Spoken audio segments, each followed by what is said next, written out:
waa Africa Jom Center la société civile ñoom ñëpp na jamono ji Arfan ñi ngi nekk di dal ci kaw ki nga xam ne moo di Ousmane Sonko exemple ki nga xam ne moo di Alioune Tine nee na ce régime vient de créer un grand opposant ils n'ont pas de conseil jàpp na ne nag Sonko ak ñu mu àndal amuñu conseil te itam fu mu toll nii créé nañ opposant boo xam ne duñ xam exactement fan la koy daal di yàqalee exactement muy ki nga xam ne moo di Badara Gadiaga donc nag ki nga xam ne moo di Alioune Tine mi ngi indigné cette convocation bu ki nga xam ne moo di Badara suite à son arrestation di dénoncer une instrumentalisation politique de la justice. Selon lui, la prison devient une épreuve qualifiante pour les résistants. Il appelle à une transformation des débats médiatiques où les ministres et DG doivent affronter directement les opposants au lieu de laisser les chroniqueurs comme le vide. Selon Alioune Tine, ce régime, en s'attaquant à Badara Gadiaga, vient de créer un grand opposant. Alors Arfan cette sortie bu société civile gis naa ñoom Mbaye Cissé benn organisation yi génn jàpp ni la société civile tëddee la société civile neutre par rapport ak li nga xam ne moo di justement doxinilam ñoom Birame Seck ak ñoom ki nga xam ne moo di Alioune Tine Arfan naka nu ko daal di jàngate vu que la société civile dafa daal di jàpp ni cette convocation de Badara est injustifiée.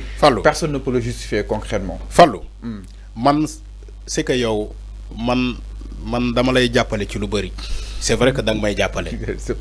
non si non damay ñëw ci débat bi ama boo gisee ma ne la dama lay jàppale ci lu bëri. Fallou man damay annoncer des événements ici dans ce plateau. mais yow doo ci bàyyi xel. malheureusement je suis désolé pour toi. balaa dama lay lire association dérivée bi nga doon wax nii. ñoom Mbaye Cissé compagnie. les dérives médiatiques. association bi xam nga la tudd. L'association pour la protection des droits humains, APDH, appelle ses confrères de la société civile à agir dans la neutralité. Agir dans la neutralité. Je répète le mot.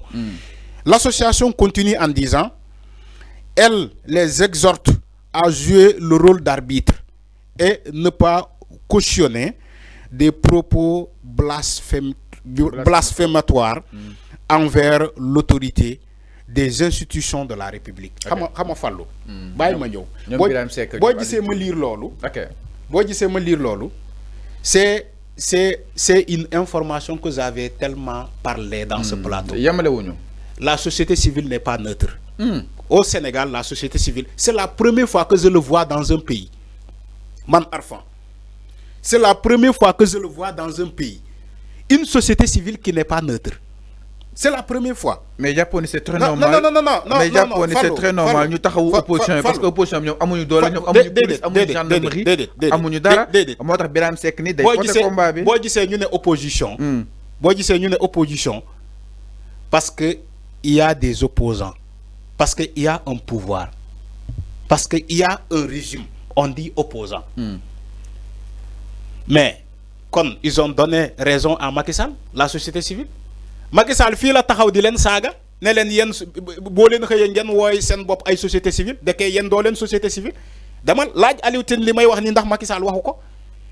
Macky Sall a attaqué la société civile ouvertement devant tout le monde ñoom ñu ngi nii Aliou Tine mu ne leen yéen seen caaxaan yi boo leen xëyee Macky Sall yoo xam nga Macky Sall il masse pas ses mots.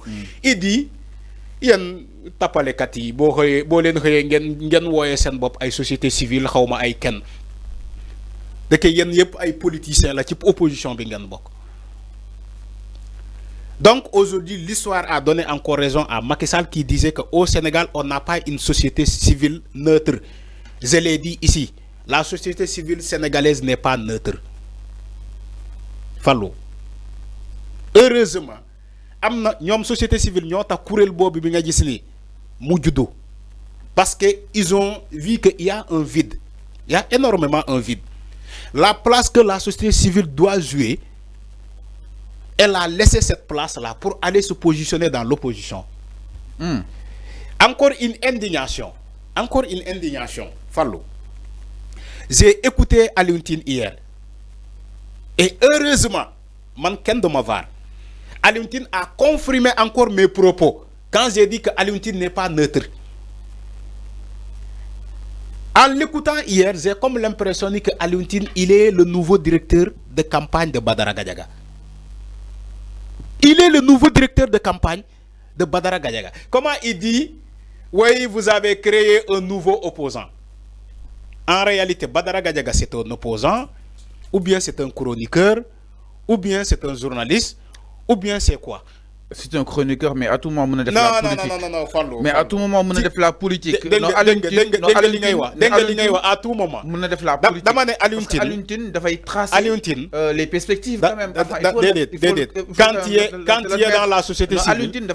Quand il est dans la société civile. À tout moment, on s'écoute.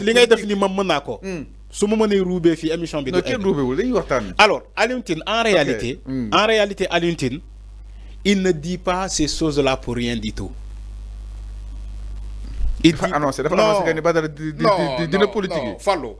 Moi la yow man dama lay dimbale mais yow tu n'ouvres pas les yeux. Chaque jour je te donne des événements yi ñew. Convocation Badara Gadiaga, je l'avais annoncé ici. Non, annoncé. Non, waxona ko ba wax ni ci discours au contraire aux bonnes mœurs. Néma yow ya bëggul deug. Mais ñi may sétane mën nañu wax ni que waxona ko fi. OK. Bi may wax ni que Badara Gadiaga dañ ko wara convoquer pour diffusion contraire aux bonnes mœurs. Waxuma ko fi. Ba ma jël exemple né ana monsieur Diamara. Je l'ai dit ici dans ce plateau là. J'ai annoncé beaucoup d'événements ici Fallou, mais parce que tu n'écoutes pas. Tu fais pas de recherche, tu n'écoutes pas. Aluntine, ce qu'il a dit sur Badara Gadiaga, dinañu aussi kanam. Mais enfin, Fallou, écoute, annoncé que ni Badara dinañ ko japp Arfan, man kay soko dégg nga wax ko. Dama né convocation la wax. Waxuma japp, convocation la wax. Après Fallou, lolu amul sec, amul solo, may ma rek. Il faut accepter de souffrir parce que di nga souffrir.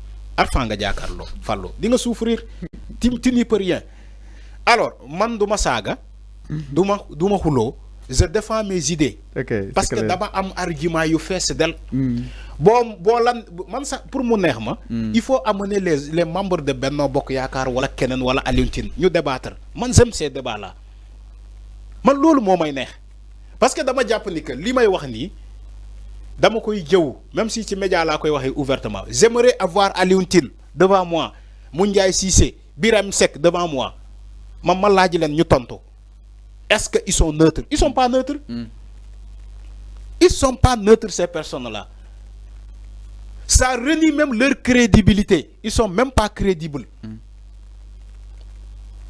Demba wax na fi ba joxe exemple. Mané la bu féké ces personnes-là sont neutres. Pourquoi ba ñuy japp les membres de Pastef, Azoura Fall, Boy Kayré, pourquoi ñom demuñu soutenir sen solidarité? Même bu ñu demulé fofu, nañu bind lu ñuy bind exactement. Pour ñu xamni que donc ñi ils sont neutres. Ils l'ont pas fait. Dañoo nopi. Wax na ko fi demb. Tay Badara Gadiaga lañu japp, ñu gis la société civile mu dem cybersécurité. Ils sont allés là-bas. La société civile la wax de. Dañoo dem fofu. C'est la première fois que je vois la société civile se déplace dans des moments pareils. Ousmane Sonko toj nañu fi ay autom. On n'a jamais vu la société civile. Aluntine def na dama ne demul fenn, demuñu fofu. Fallou. Sois animé de bonne foi. Les événements de Ousmane Sonko fi lañuy fekk. Néna la man mi dama doon dem sur le terrain de couvrir di nan lacrymogène en plein mois de Ramadan. En plein mois de Ramadan, ñun dañoo nan lacrymogène ba paré talal suñu loxo di ñaan Yalla. Ñu ne ko suñu koor baxna wala baxul lo décider baxna yow Yalla. Parce que ñun ay journalistes lañu, dañoo ñëw def suñu liggéey. Commandant bi ne gendarmerie gazé len journalistes yi. Ñu gazé ñu nan lacrymogène. Bu ñu jullee dañoo ñaan Yalla suñu koor le fait que ñu nan lacrymogène bu fekkee suñu koor baxna yow Yalla yow ya xam lo décider baxna. Nous, on l'a vécu dans ce pays, Fallou. On l'a vécu dans ce pays. On n'a jamais vu la société civile se manifester dans ces lieux-là. Pour dire que oui, on va soutenir Sonko parce que nous connaissons de Buntu Khatal. Tas nañu fi Pastef, la société civile, on ne l'a pas vu.